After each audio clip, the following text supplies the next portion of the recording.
We have an opportunity now to get to former UN ambassador and Trump National Security Advisor John Bolton. And I wanted to bring him in to go back for a second to what we were talking about with the president of Iran and the helicopter crash. Ambassador, thank you for coming on the show. We appreciate it. I'm very curious that, the reports right now are that this was an accident. Do you think the helicopter crash was an accident? Well, we don't know enough to have a definitive answer. It was an old helicopter. They were flying in foggy conditions, apparently. Still, there are a lot of questions that remain unanswered. Why did this helicopter go down and not the other two in the convoy? Why did the other two leave the area when their president might be in serious trouble? We haven't heard any definitive statement by the government of Iran, which leads me to think they're still trying to conclude who they want to blame. That would benefit them most. They're at real risk now of instability in the country. So they're picking a target. Israel, the United States, the usual suspects, could help them stabilize things in their view domestically. I don't see any evidence that you can speak of to this point that it was the United States or Israel. Wouldn't surprise me if the Israelis wanted to do it, and I wouldn't blame them.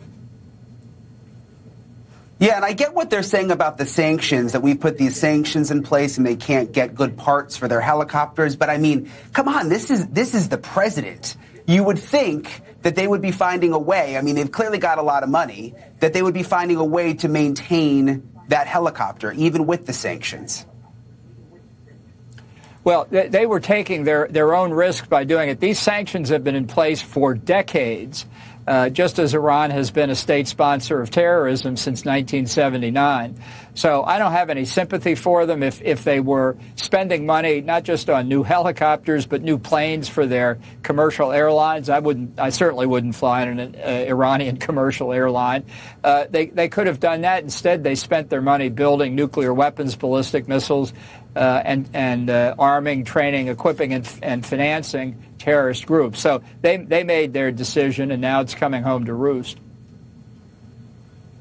Yeah, I know they control the message coming out of Iran, and they're very harsh on protesters there. But we've seen this video from around the world of people celebrating the president's death. Could this lead to a regime change? I mean, is this a moment for the opposition to actually rise up?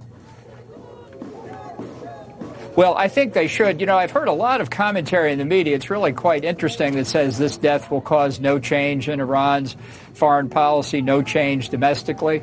I think in terms of foreign policy in the near term, it could make Iran more aggressive through its terrorist surrogates because the Ayatollahs don't want to give the impression that they've been weakened at home. So, it's a classic authoritarian tactic to divert the attention of your civilian population by pointing to enemies abroad. So I wouldn't be surprised at that. But domestically, let's be clear, this is a deeply destabilizing event for Iran, not because Raisi as president was so powerful, because he's not. The supreme leader runs the country. There's something to that title, supreme leader. But Raisi was being groomed, quite possibly, as Khamenei's successor.